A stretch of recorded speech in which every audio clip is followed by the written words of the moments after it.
What's up, guys? Dane Davis here. Shout out to Boogie Bentley, Dauber, and the Indie Kid over at Talkin VAWLS Network on YouTube. Vols fans, head over to their YouTube channel, Talkin VAWLS Network. Smash that like button and subscribe, baby. Go Big Orange. You know, I'm not going to tell you what we have done. We're just going to go out there and we're going to continue to show you. We've made leaps and bounds since the spring, and we're going to continue to take leaps and bounds. So that's a goal of ours, and, you know, we're dead set on proving that.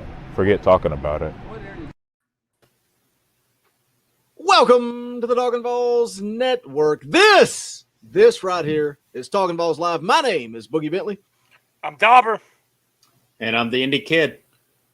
It is Gator Hater Week. It's Florida week. It's Gator Hater Week. People say, Boogie, you only hate Florida for 1 week. No, I hate them all the time. But I think the Indie Kid hates them more than any of us. This is your game, Indie Kid, right? This is your hate week. Yep. I'm one of those that it kind of coincided once Florida with Spurrier started kind of being a pain in the neck, and Tennessee started getting the better of Alabama around that time. So, yeah, I'm kind of one of those that Florida is my main game. That's the main one for me. We're going to take some listener questions. We got a few questions from the Facebook group. We're going to make our predictions. We're going to run down. We're going to talk about this Florida game. But first, you guys want to get an advantage over your sports book, you need to head over to the App Store or the Google Play Store. Download BetQL, the only app you need to make smart bets. Their computer model scans over 350,000 unique bets per year to give you the best bet recommendation for every game across all major sports. Also gives you the reasoning behind why you should place that bet. Their model covers everything from spreads to over-unders and player prop bets. But I know how some of you guys are. You don't always listen. You want to play armchair quarterback, and that's fine. If you want to do the work yourself, BetQL has all the necessary tools for your research needs. Sharp data so you can see who the pros are backing, line movements, you can jump on betting opportunities in real time. They've also got great team summaries highlighting previous success against the spread and the over-under. So go to try.betql.co/Vols to get started now. Going to drop all the links in the description below, but if you use that promo code VOLS at checkout, you're going to save 25% on all subscription offerings. They also have a deal where you can get an entire year of BetQL for free. So jump in the description below. Check that out, BetQL. Let's run down the live chat. Let's see who is hanging out with us tonight. Do us a favor, guys. First and foremost, smash that thumbs up. Takes 2 seconds. Just below the video, somebody already pointed out that I've already pissed somebody off. I pissed them off by creating this stream. They were that upset. But help us out. Smash that thumbs up if you're new. Welcome to the Talkin VAWLS Network. Go ahead and subscribe. Click that bell for notifications. You won't miss out when we go live, when we drop content. But a way you guys can really help the channel, hit that share button. When you hit share, it's going to pop up Facebook, Twitter, Instagram. Blast it out. Let somebody know Talkin VAWLS is live. Let's run down the chat. Let's see who is hanging out. Nick Worley is here and says, the absolute best. Well, I appreciate that. I'm assuming you're talking about me, so I appreciate that, Nick, greatly. If you're talking about the Indie Kid or Dauber, yeah, I don't know. Preston McKinney is here. He's the one saying Boogie's already pissed somebody off. JJ Banks is here saying the same thing. That seems to be the ongoing narrative. How do you say that, Dauber? UT Pumpkin? Pumpkins? Yeah. UT Pumpkin is here. Elijah Allen is here. Chris Bradley, come on in, guys. Like I said, smash that thumbs up. Tim Bradley is here and says, let's go. Guys, come on in. We're going to get into it. I'm going to open things. I'm going to kick it off with a fan question every week in the Facebook group, which you can become a part of. Just search Talkin VAWLS on Facebook. The group will pop right up. We take questions every week for the Tuesday show, and this is a good one. And I figure there's no better way to kick off Florida week than with this. It's Daniel Wells. Thank you for the question, Daniel. He says, best and worst Florida memory. Dauber, I'm going to kick it off to you. And I have a pretty good feeling that our best is probably going to be the same. Dude, you know it. There it is. Look, he's got the picture ready to go. Look, wait, let me get that full screen. Look at, he's got that. Got the V formation. Breaking the streak in Milton. That was that's definitely the best. That was a good one. Jumping around, hugging dudes we didn't even know, high-fiving everybody in our section. That was good. There are a handful of bad ones though. I'm gonna go back to one when I was in school. I camped out for Florida tickets. Me and some buddies ended up with tickets on the first row. We were on the CBS broadcast a couple times. Had our chest painted and a flag out. And that was the game that Jabbar Gaffney touched one in the end zone, and they called it a touchdown.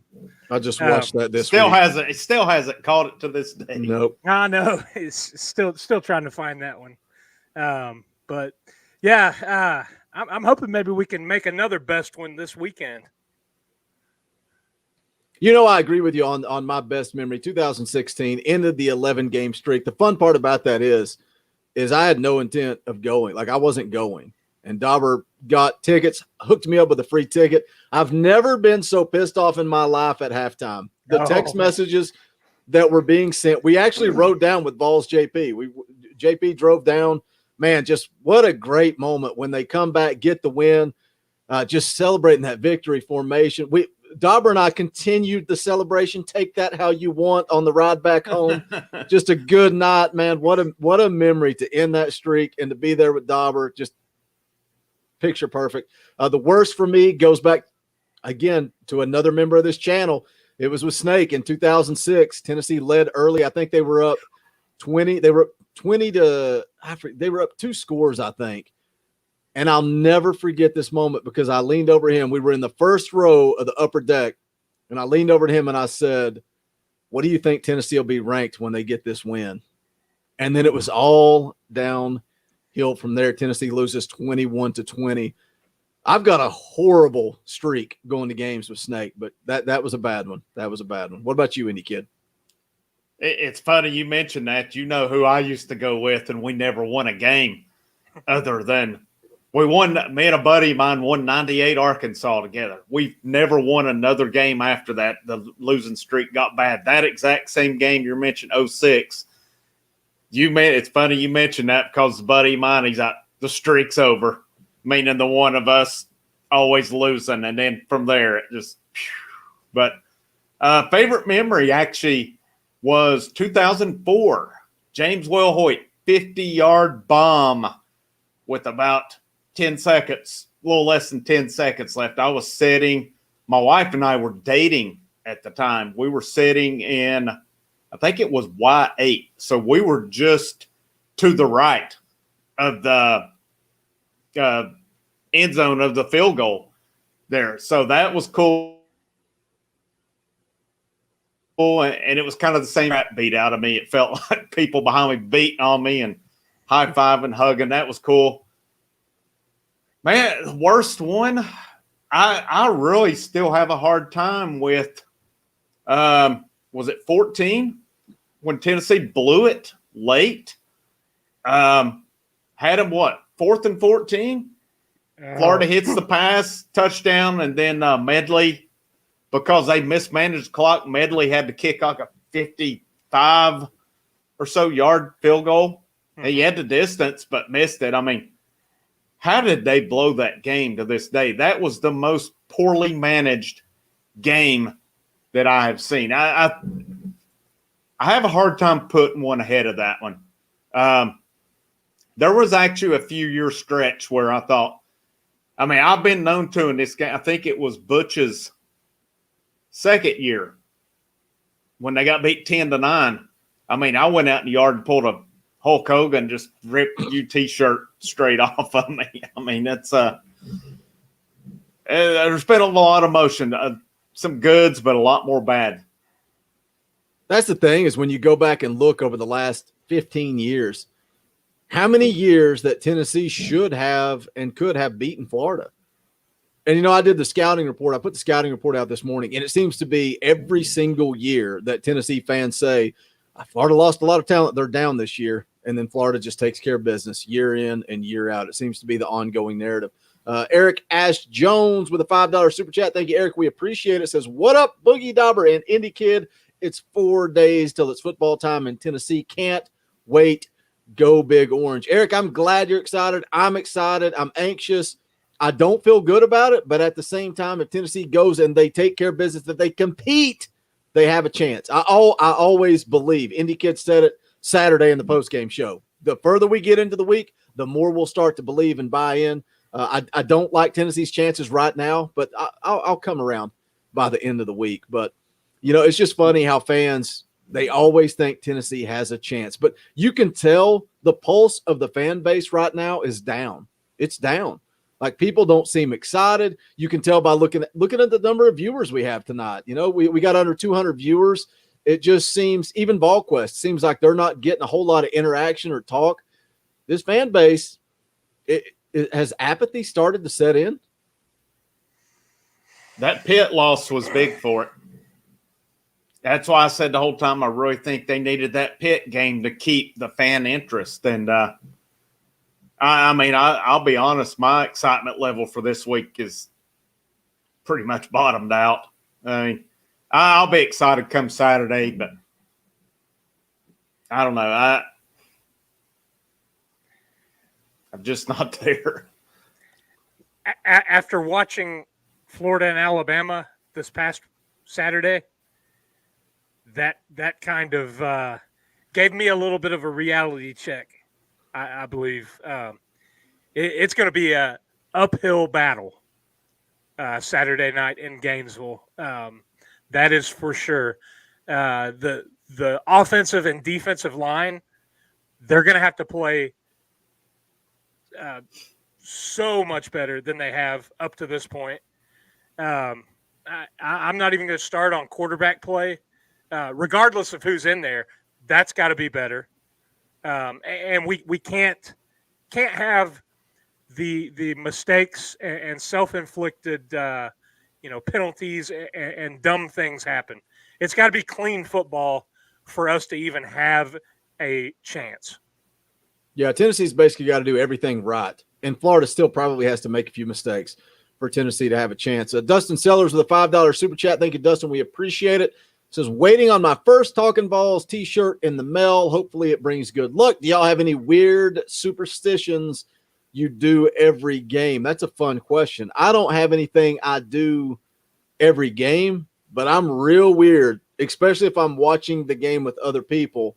There was a time at JP's house, we were watching a Georgia game, and somehow a flip-flop ended up off my foot, and it had to stay there because Tennessee got hot at the right time. If my hat's on backwards, Tennessee's hot, it stays backwards. If I'm holding the pillow in my lap, Tennessee gets cold, pillow goes on the floor. I'm real weird on game day, but it has I don't have anything, him talking about that we do every game. What about you guys? Any weird superstitions, Indy Kid? No. I used to for the Florida game every year when we were living back in Tennessee. Phil's Dream Pit always had gator every Saturday for the Florida game. I'd always go and get me some gator to go along with the lunch. That brought a whole whopping 1 win, which was it's better than it had been for the previous years. But that's it. I know for the Pitt game, I had 3 TVs going, navigating around, and it was like, I was kind of like you, Boogie. If they were doing good, I'd stop at one TV. And then when they wouldn't, I'd move to another one and so on. But no, nothing else really in particular. How dare you, JP? Myself and Dauber say our best memory is spending time with you. And here you go back to 98 and just leave me and Dauber out of it. I see how it is. It's fine. What about you, Dauber? It's funny that 98 nor 01, either one were mentioned. Those are both pretty good ones. I think me and Dauber having the same one in 2016. You're talking about 11 years, man. Monkey on the back. Yes, it felt like the weight of the world was lifted off of your shoulders. And the way that game started, too, made it even that much more sweet when they came out with the win. Yeah. And it was, I think a lot of it had to do with being there and being with Boogie and like I said, here we are, grown men, and we're hugging it's embarrassing. Dudes we've never met, jumping around, screaming like little girls. It was just, that release of pent-up frustration. And a lot of it, like we've talked about, goes back to all the chances that were squandered away, all the ways that we ended up losing to Florida, the Gaffney play, the mismanagement of clock, and the couple games you mentioned, Indy Kid. It's just one of those things. I mean, it was a moment. 98 was special. 01 was special. Let's face it. Anytime we get a W, this day and age is special. Last week was special, beating Tennessee Tech.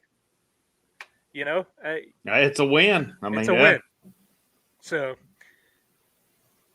I mean, when you have so many heartbreakers, I mean, somebody said earlier Butch Jones could have had a 3-game winning streak. I would even argue say he could have had a 5-game winning streak over Florida, because Florida put it on the table for him a couple times and they just wouldn't take it.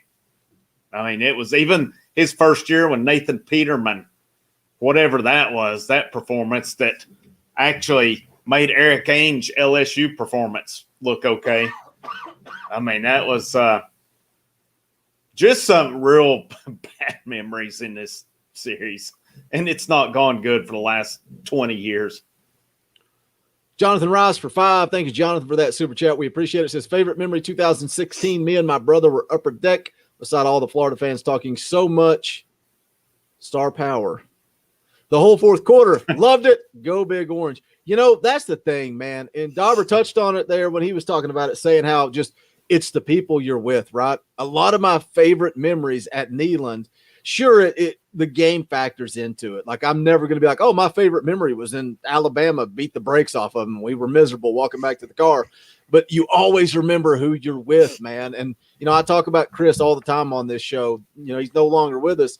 And I'll never forget that my first time in Neyland Stadium was with him. And that's something I'll cherish for the rest of my life. It's about the people you're with that share that same passion. That's what makes this show fun, because everybody that's been on this show, the three of us, Snake, JP, we all share that passion. And sure, we're friends for other reasons.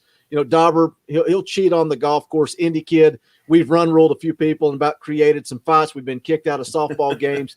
We have bonds outside of Tennessee football, but Tennessee football is a big part of our relationship. So you never forget who you go to with certain games. John Hill for $20. That ain't a cheap super chat. Says, it is a sad thing to say, but I just hope it's competitive. Wait, it's a sad thing to say, but I just hope it's competitive. It is where we are as Vol fans. Let's go Big Orange. John, you're right. You're right. And I saw somebody in the chat earlier. I was going to ignore it and just let it go, but they said they hate us now. The show's nothing but doom and gloom. It's called reality.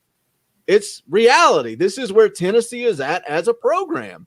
And if you're upset and saying that we're doom and gloom because we're saying that Tennessee has to play perfect, maybe you're not being a realist. Maybe you're, I don't know. I mean, the fact of the matter is, look at how many scholarship athletes we have on the team compared to other SEC schools. I mean, even just looking at that, just solely at that, you're playing behind the 8 ball. When you're down, 20 plus scholarship kids, that's a depth factor. That's a talent factor. And we've had 3 coaches in the last 4 years. No. Help me out. He's doing that Scott Steiner math. 5. Yeah. So, yeah. I mean, it's this cycle, and we've got to break this cycle before we can come back up.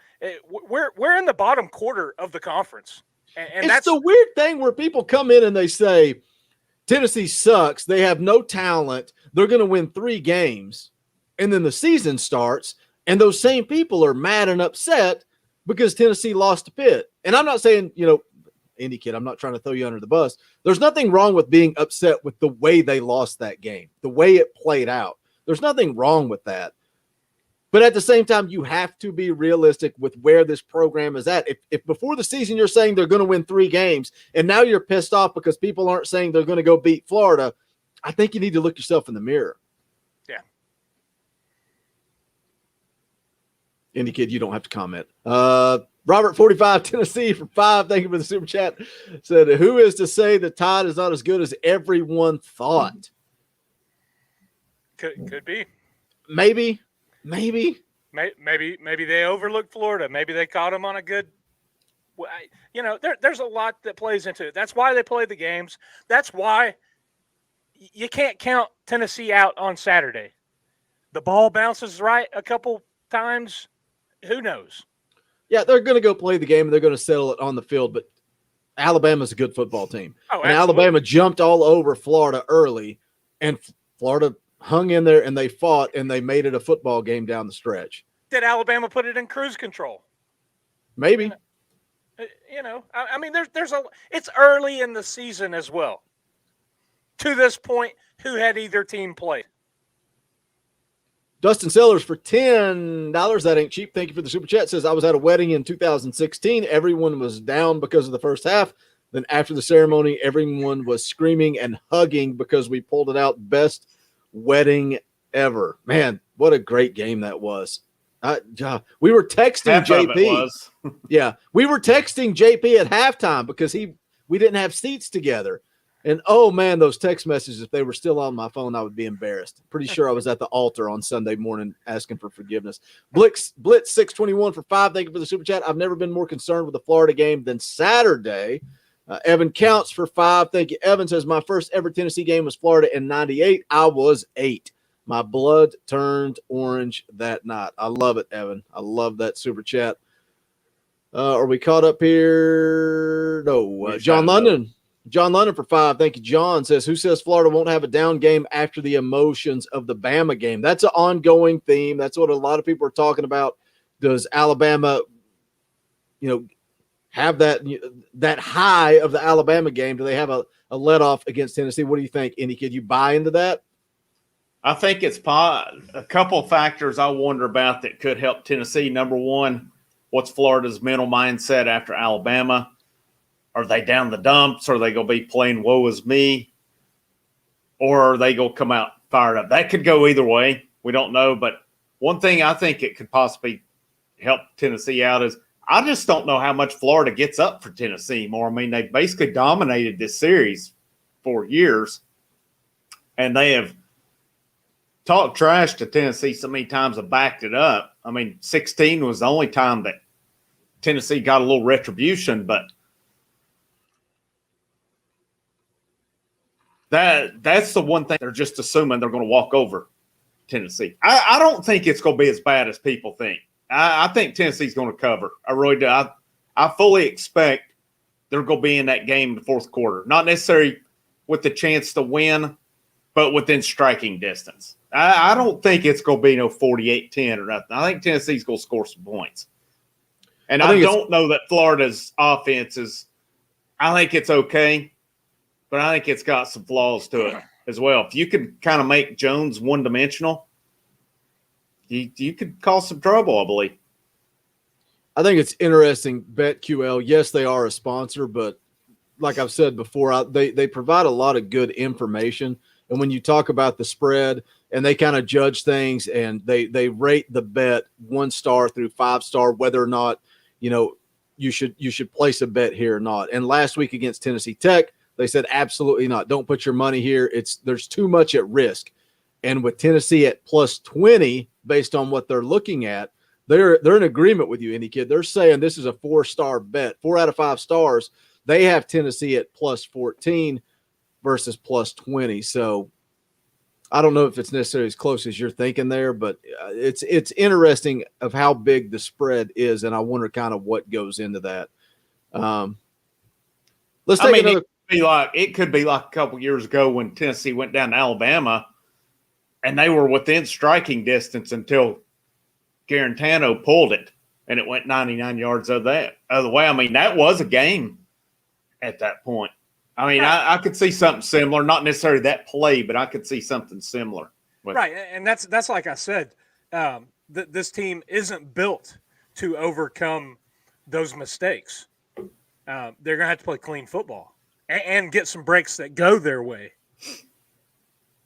Let me hit this fan question from the Facebook group because it kind of goes hand in hand with where you're at here, Indy Kid, and gives you a chance to redeem yourself after the Pitt post-game show. I know you're ready to do that. Andrew Kirkpatrick says, I know effort doesn't change the win-loss column, but what do you need to see, or what does the score need to be for you to be satisfied in knowing we are headed in the right direction? Or is it a win the only thing that matters or brings satisfaction? So I'm going to throw that to you, Indy Kid, because of the effort comments that you really got, here's that word again, crucified for. But I don't think people really grasped what you were saying. So what are you looking for Saturday? Does effort matter, or is it just a win that matters? No, I think it's been unrealistic to think that Tennessee can go down and win. I mean, obviously we hope they do, but, I'm like, Tennessee hasn't won the Swamp since 2003. You have to see it to believe it. Florida has more talent right now. Just to kind of clarify with my effort against Pitt is not good enough. That's what I meant by if you're going to win, you got to have effort. You can't just go out there and, lollygag around.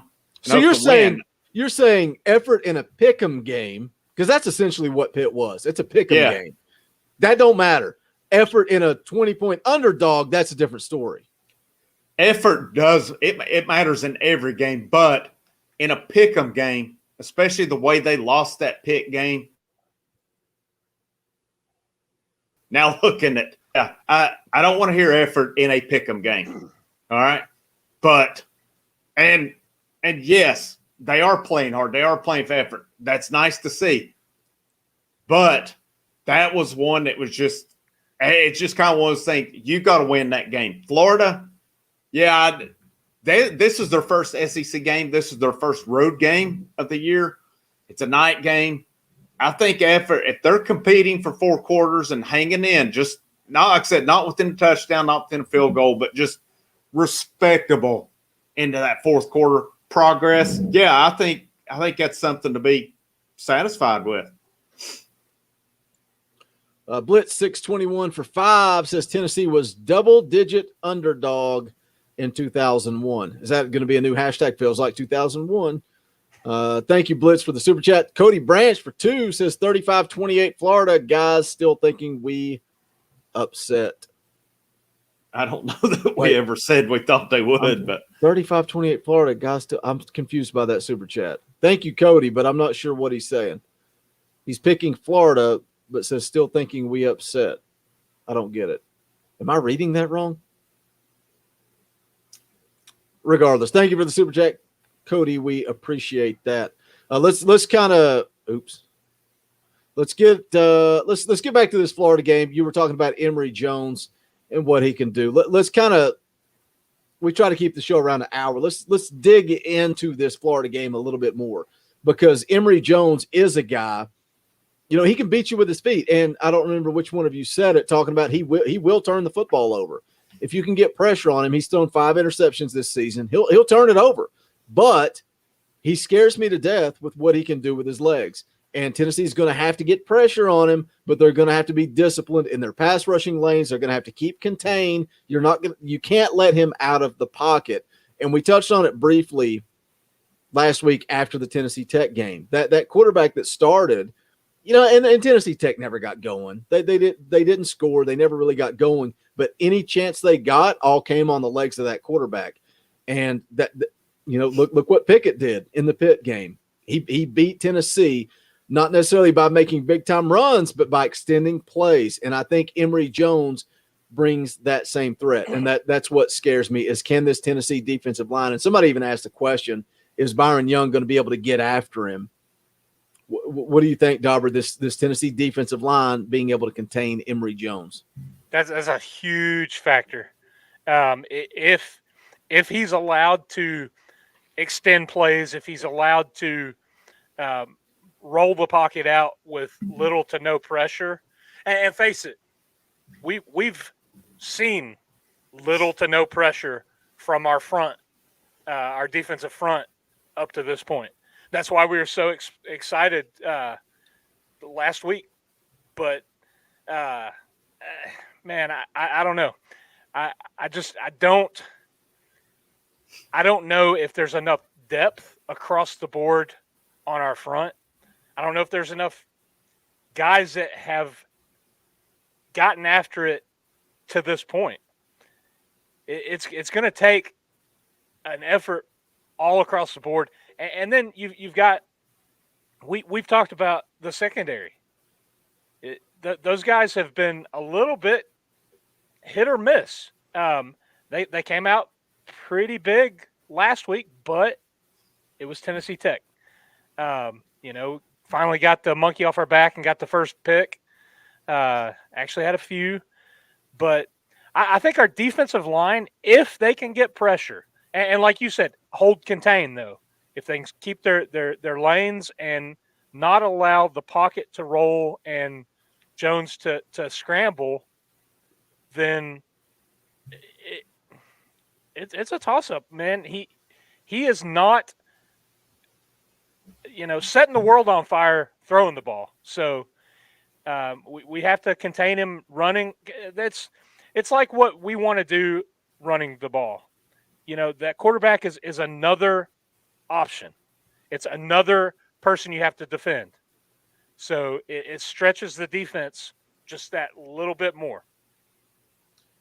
What do you think about the quarterbacks, Indy Kid? And, I see some people in the chat talking about Richardson, and he's the better passer. He's better with his arm, and he makes plays with his feet too.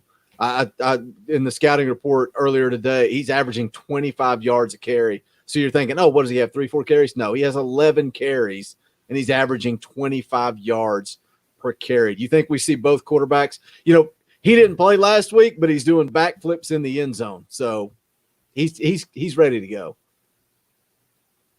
You got to be ready for him. I think it goes back to what we've said. Tennessee has to force turnovers. If we're going to have any kind of shot, they have to force turnovers. I think Jones is probably more apt. I haven't seen a lot of Richardson, so I don't know how apt he is to turn it over. But, Florida ran for, I think I just looked at 248 yards last week against Bama. Jones had 77. So, that we saw it with Pickett. You flush him out, he can make plays. Jones is going to do the same thing. So, I'm curious to see if Byron Young does make a difference. Because would he have made a difference against Pitt? We don't know on that. But got to get pressure. And, a part of me says I would almost stack the box and make him beat Tennessee throwing it, see what he can do, and then you can adjust. But, that's a tricky proposition with this secondary, though. Another, just kind of keeping on that theme, Shelby Statham, sorry for the mispronunciation there, in the Facebook group mentions Aubrey Solomon and talks about has he been in the doghouse because first two games he didn't get a single snap, but last week against Tennessee Tech, 6 tackles. What's going on there with Aubrey Solomon, a guy that going into the season we thought was going to make an impact, a guy that was getting a lot of praise. All of a sudden we don't see him for 2 weeks. And then Tennessee Tech, he shows up and doesn't make a difference. It's Tennessee Tech. It is what it is. But could we see Aubrey Solomon? You talk about Byron Young, Aubrey Solomon. Could we see this defense? This defensive line has played good to this point. And especially when you look at the run game, this Tennessee defense is playing really well in the run game. So going back to what I said earlier, what Dauber said, if they can get pressure on Emory Jones, force him to make mistakes, that's how if Tennessee's going to win this game, that's how they do it. They've played well in the run game. They've not played well getting pressure on the quarterback. No. Yeah, I agree. So that's kind of a strength versus strength. That's an interesting. Yeah, you're exactly right. They've been good against the run. So that's, we're going to find out what they're made of this week against it also. Mm-hmm. I want to talk about also Florida's run defense. We'll get into that in a second. Let me get caught up on Super Chats here. Cody Branch for $5. Cody, you don't have to pay me $5 more to tell me that I read it wrong, but we appreciate the Super Chat. He says, yeah, but you read that wrong. I still think we have a shot to go down there and upset Florida. Thank you, Cody, for that Super Chat. Blitz 621 for $5 says, watch the penalties and turnovers. That will be the determination. Tennessee has to win and win big in turnovers. I don't think it can be one of these even games on turnovers or even games on penalties. Tennessee needs an advantage from turnovers. That's just my personal opinion. Steve Truitt for 10. Thank you, Steve. That's a big time super chat. Says, how soon will their physicality take its toll on our D-line? That's a good question, but I like the depth of the D-line. I really do. I like, you're seeing you saw a lot of Caleb Tremblay last week. You saw DeJoun Terry, who he's been, I think he was out last week with an injury. I think he'll be back. Indy Kid talked about it on the day after. A lot of the guys that sat out last week are going to be back this week against Florida. I like the depth of that defensive line. Matthew Butler, Tyler Barron, Byron Young. I think they've got some depth on that defensive line. I'm going to go one further than you and say they don't just have to win the turnover battle. They have to get points off of turnovers. They have to take those turnovers and convert and make it an actual swing in points. Which they did against Tennessee Tech. What they had 21 off of turnovers, I think. Yeah. Maybe more. Yeah, they got to capitalize. They have to win the turnover battle. And you got to capitalize and get points off of it. James Malone for 5. Thank you, James, for the super chat. Said, would y'all rather take this team down to the swamp or the 2017 squad? Indy Kid? Put you on blast there. Oh, good. I would rather take this one. Better quarterback. Well, I don't know. You had Dormady then. I mean, Dormady played all right in the second half. But the difference is you had John Kelly. John Kelly was pretty good. The wheels hadn't quite fallen off for Butch Jones yet. They were shaky. So I don't know. That's a tough question. But I like these running backs. I wonder how much is offensive line versus offensive line. And we're going to kind of well, I'll just go ahead and transition it now since I said that. One of the biggest concerns for this game, outside of Emory Jones and what he can do with his legs, is Tennessee running the football. And Florida's giving up 96 yards per game rushing, and last week they held Alabama to 92 yards rushing. And since the Bowling Green game, Tennessee has struggled to run the football. I mean, we're talking 2 games in a row that the quarterbacks are leading the team in rushing yards. They've struggled. And I know Jabari Small got banged up. He was out. He missed half of the Pitt game. I get it. And you've also had a makeshift offensive line. I should have been able to go out there and block against Tennessee Tech. Dauber, you and I should be able to play guard, and we should be able to hand the ball off to the Indy Kid and make a hole for him. It's Tennessee Tech. That was the biggest concern. And yes, that Tennessee went out, they won 56-0. But I still came out of that game with a lot of concern because it's just like that ETSU game. They were not pushing Tennessee Tech off the ball, and that is a huge concern. I don't care if it's the second string line, third string. It should be walk-ons out there pushing Tennessee Tech around. Agreed. Nobody. That's it. I just don't have anything to add. I agree. I just got a couple of amens, but hard to argue that. Yeah. I mean, and that's one of those questions. How like Indy Kid said, does Florida get up to play Tennessee? Did Tennessee get up to play Tennessee Tech? I mean, how fired up were these guys? That's something to think about. I mean, when you can go out and give half effort and still, be in such a lopsided game, it's one of those things. Yeah, something that's going to come in too. We talk about penalties. Yeah, cannot have the penalty. If they, a couple penalties, you can live with that. But I didn't remember Heupel saying anything about it after the Pitt game, but he said it after Tennessee Tech this week. He said that they'd had really not a couple of good weeks of the 48 hours leading up to the game. He said the 48 hours leading up to Pitt was not good, and then you saw how undisciplined they were. He said the 48 hours leading up to Tennessee Tech was better, but he said they still have a ways to go with that. So I'm not sure what the issue is going on or anything, but hopefully they have a good 48 hours leading up, and that way we'll see. Maybe that will be the difference in playing discipline versus not. Well, and it's going to be a big question. First road game, first conference game. I'm betting Ben Hill Griffin is going to be. It probably won't be as rocking as it was this past Saturday when number 1 was in town, but it'll be a night game, so the fans are going to be well lubed, and it'll be pretty rowdy. So. Yeah, as much as I hate noon games, this would have been better for Tennessee if it was a noon game.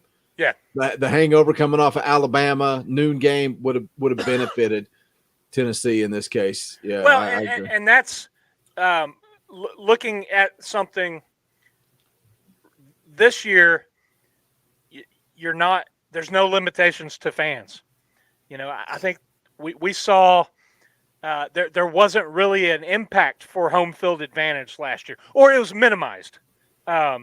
It won't be. They're playing at home, and they're going to have the home crowd behind them, regardless of it being Tennessee or whoever. We're about 40 minutes into the show. Let me take this time to do a quick little plug. We got 266 people watching live right now. If you dig what we do, if you enjoy the content, whether you agree, disagree, you hate me but love Dauber, you hate Indy Kid but love me, whatever the case may be, if you show up week in and week out because you like the content we provide, do me a favor, hit the thumbs up. It's just below the video. It'll take you 2 seconds, helps the channel. It plays into the algorithm of YouTube. What it does, sends this show out to more people.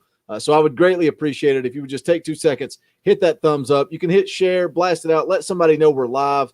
We would appreciate that. But also, if you want to show a little bit more support, go to bonfire.com/store/Talkin VAWLS. The link to this is in the description below. You can pick up the official merchandise of the Talkin VAWLS network. Any and all support is greatly appreciated. We got the new flat bill hats. Everybody always wants flat bill hats. Dauber, how many times when you wear that hat do people say, when are you guys going to sell hats? All the time. Pretty much every time I wear one. Do you know how many hats we've sold since adding this back? 0. So if you want a hat, you better get a hat before we delete it. But any and all support, like I said, greatly appreciated. We also got these new water bottles. Good merchandise. Love Bonfire. They just put out good quality merchandise. But if you don't want to pick up merch, that's fine. Just hit the thumbs up. And Kevin's saying, JP, you've already hit thumbs down. Please change it to a thumbs up. It is what it is. JP shows up here every week and hits the thumbs down because he hates us. There's big drama. He left the show. There was a big fight. There was a big falling out. Everybody wants to know why we hate JP. I don't know, man. I don't know. It's what it is. I saw somebody said we should do a Friday night show. We're going to do a tailgate show this week. We're going to go live at 6 o'clock, kickoff 7. We're going to go live at 6. Take you all the way up to kickoff. Crack open a cold beer, come hang out, shoot the bull. Maybe we'll do a fan call-in show for our members of the channel. That's always good fun. You can also do that. Just hit the join button below. But I don't know. What do you guys think? You want to do a member call-in show on Saturday, 6 o'clock? Sure, Boogie. That would be great. Thanks for suggesting it. I've never been in on one before, so they get interesting. Whatever, man. Whatever, man. Definitely interesting. I might be at the softball field at 6 o'clock, depending on how the day goes. No worry, it don't matter. Well, the pregame shows, they're always laid back and just a bunch of BS, which that's what this is. The show's always laid back. It doesn't matter. Regardless, we'll be live at 6 o'clock, so tune in for that. Aaron Young for $5. Thank you for that super chat. Aaron says, have hope. Play the run and short pass with Milton. We've got a chance. Stop wasting plays on the long ball. Keep that topic on the tip of your tongue, Dauber. Don't let me forget it. I want to come back to the quarterback situation. Blitz 621 for 5. Thank you for the super chat. It says O-line is a huge concern. Yep.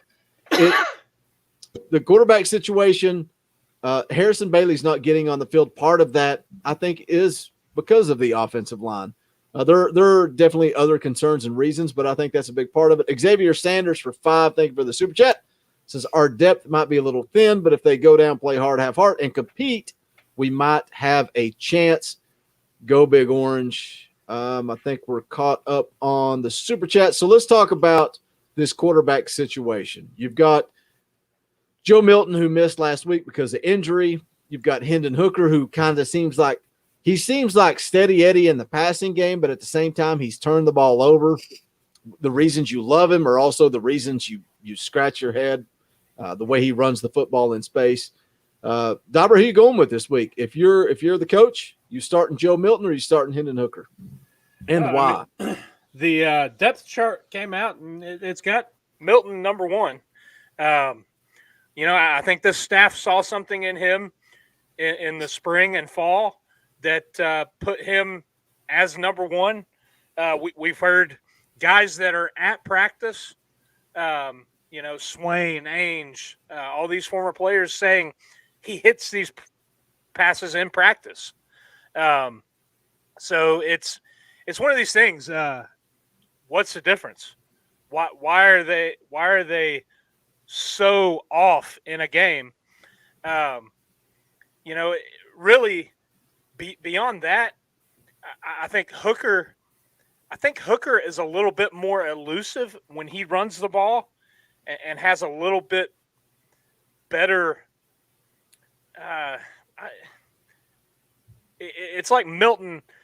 He has to get up to speed, almost like Jalen Hurd a couple years ago. It took him a while to get going.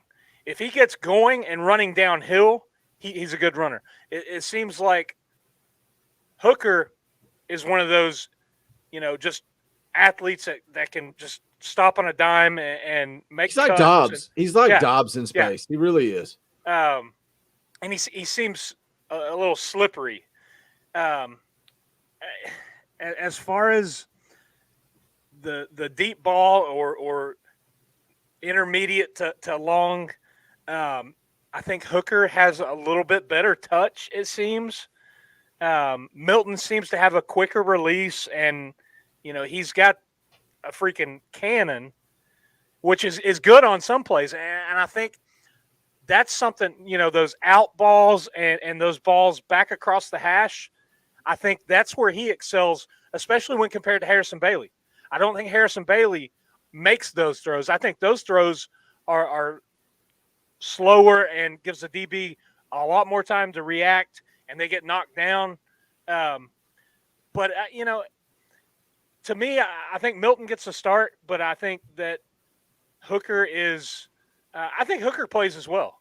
I think you could see both guys, and I think maybe you kind of get them both in early and see who's playing well, and you ride the hot hand.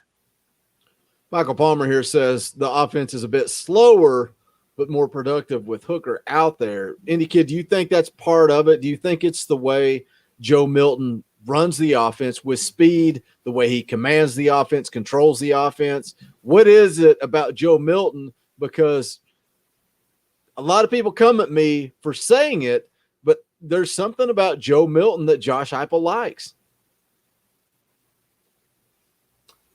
I mean, I think it does. I think it does move faster with Joe Milton. I think it moves a lot faster with Joe Milton. And, Josh Heupel made comments Saturday after the game. They can go a whole lot faster. I don't know if that was a cryptic comment or not, kind of forecasting what they're going to do. But, I definitely think that it runs faster with Milton. Honestly, if Milton's ready to go, I go with him Saturday. And I run as long as if he's rolling, I stick with him. If not, if he kind of fizzles out, not getting going, I wouldn't hesitate to change. Both of them just bring different dimensions to the table. And the one kind of common thing I've seen is that neither one of them can hit a deep ball. So that's that's and the one thing, if I'm going to miss on a deep ball, I would rather overthrow it than throw it short. And Hooker's thrown a couple that guys kind of bailed out. But I don't know, man. I don't know, something about the way the offense moves with Milton, and maybe it's after I've seen the Hooker's inability to hit the deep ball too. I don't know. I just want to see a coaching staff go down there with nothing to lose. Play them both, play whomever this weekend. But it's been a long time since we've seen anybody go to the Swamp and play with nothing to lose. That's what I want to see. It's not going to surprise a lot of people, but if I was Coach Heupel, I would go down there and I would start Joe Milton, and I would give him about 2 chances on a deep ball. And if he missed 2, I'd pull him, and I'd put Hooker in. And I wonder if that will be the mindset. I wonder if Joe Milton starts and has a short leash. I don't know if Darby, you said you thought he might play both guys. I think if Joe Milton comes out and Joe Milton's doing what he should do, I don't think he's coming out of the game. But I think maybe he has a little bit shorter leash. No. If he comes out in the first series, drives him down for points, you don't yank him there. But if he's, and here's the other thing. I think they need to get him rolling. They need to get him going. Don't just call a couple deep balls right out the gate. Yes. Hit him with some quick, stuff to get that flow going, to, get him in rhythm. Not a coincidence. Go ahead. I will say not a coincidence that both games he started out hot, and then when the deep balls started not falling, that's when he dropped off. Let the wide receivers make plays. We've seen Bayless Jones, Javonte Payton, Callaway. We've seen all those guys make plays. Just get them the ball, let them make somebody miss. And especially with Joe Milton with that big arm, he seems accurate in those short to intermediate passes. Let him hit those guys quick and go make a play. Bradley Dover for 2. Thank you for the super chat. Just a tip in the old tip jar. Doesn't have anything to say, but we still appreciate that super chat and that support. Let's go ahead and get into our official predictions. Let me go ahead and share this up real quick. This is BetQL kind of breaking things down, but we'll get into our official predictions for this game, Tennessee and Florida. But as always, this part of the show is brought to you by BetQL. You can get over to the App Store or Google Play and download their app. They give you a huge advantage over your sports book. They've got a computer model that scans over 350,000 unique bets per year to give you the best bet recommendation, kind of what I talked about earlier. Last week they said, don't bet on this Tennessee game.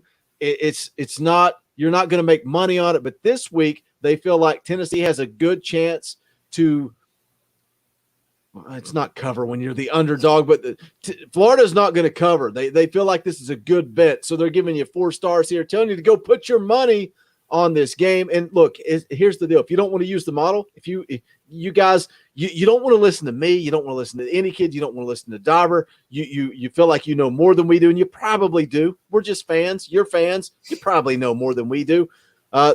Look, they've got a model that will let you do all the research yourself. They have all the necessary tools to do that research. So even if you're not gambling, you can go and check out the team lineup, breaking news, injury updates, all that good stuff.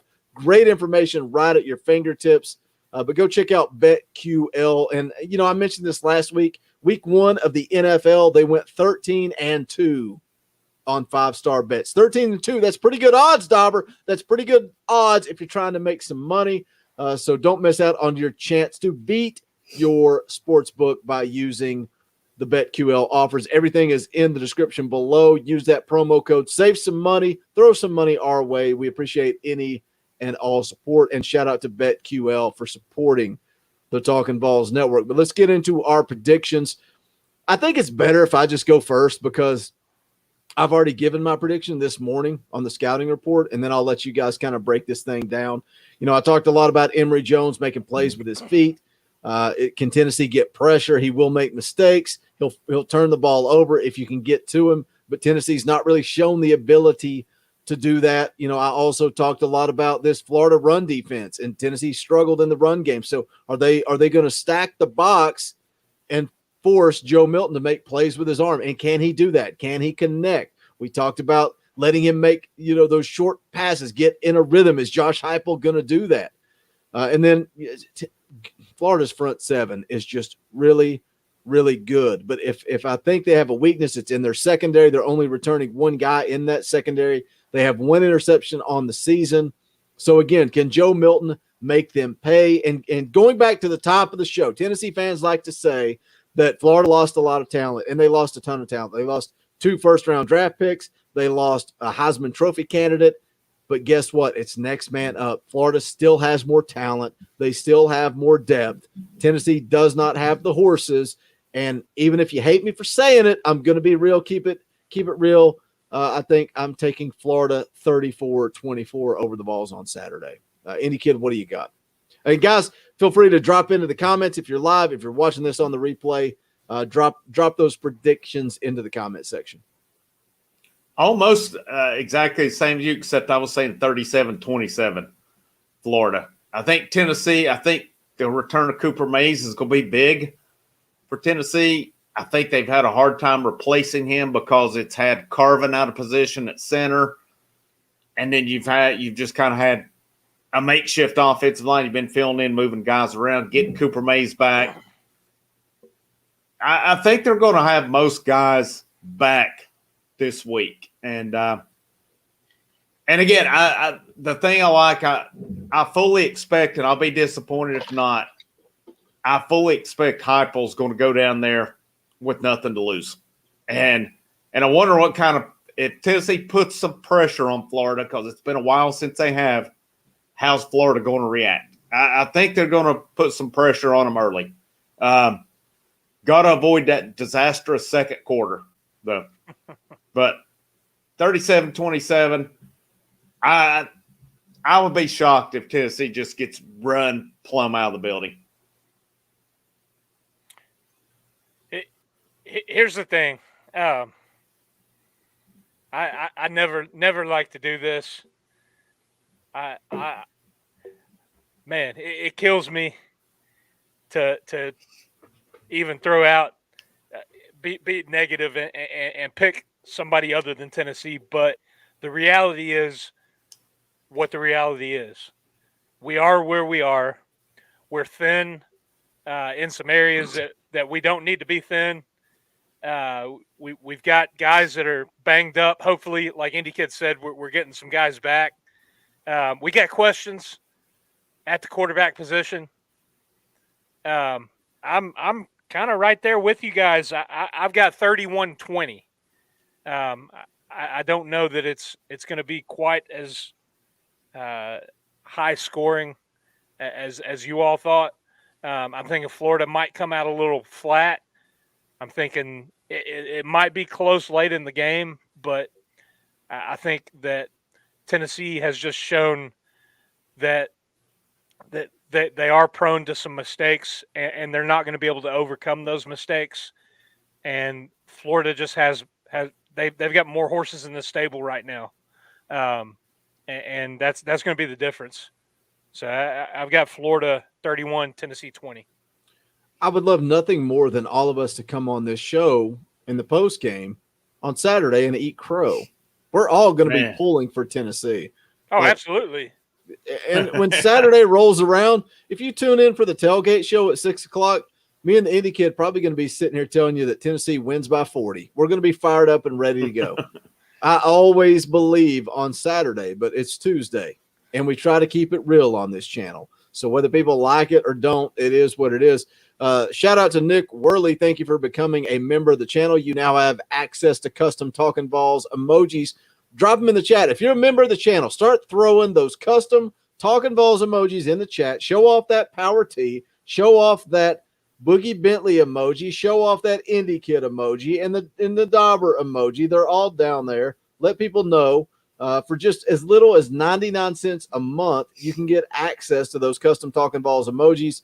But also, if we do a fan call-in show, you can be a part of that. And it's a way of saying thanks for the time that we commit to this channel. So we appreciate any and all support. So thank you, Nick, for that. Joshua Harmon for a $10 super chat. That is not cheap. That is not, Dauber, that is not cheap. $10 is not cheap. That's like 2 Starbucks coffees. Joshua says, was late to this. We have to understand this is year 1. I think we will be shocking Saturday with how competitive we are. But remember what this guy inherited and what we are trying to build. That's a great point, Joshua. That's something we talked about a little bit early. Remembering where we are at as a program. It's not being negative to say that Tennessee's going to lose. It's not. I want to see this football team continue to get better. I want to see recruiting is going to be huge.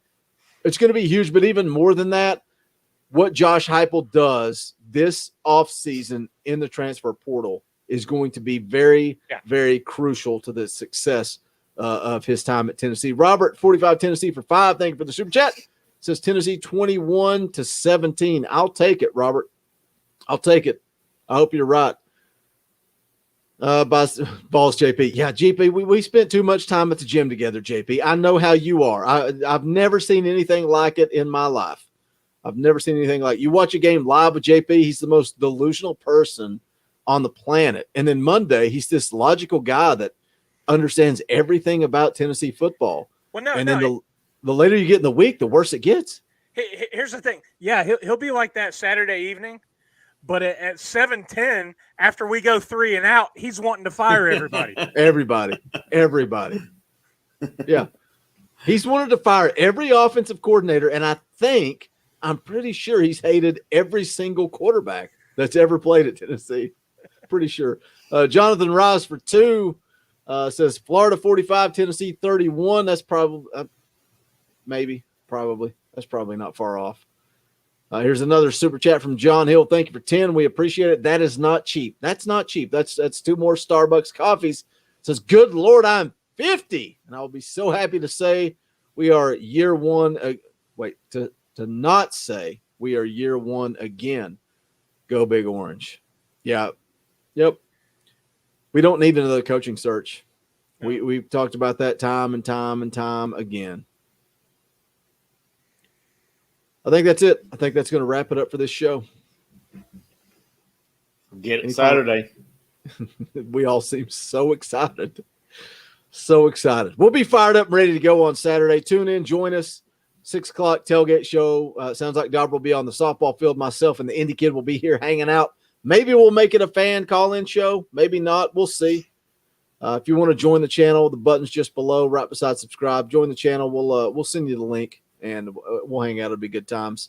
Tons of content coming your way. I got a good video coming out probably tomorrow talking about the quarterback situation.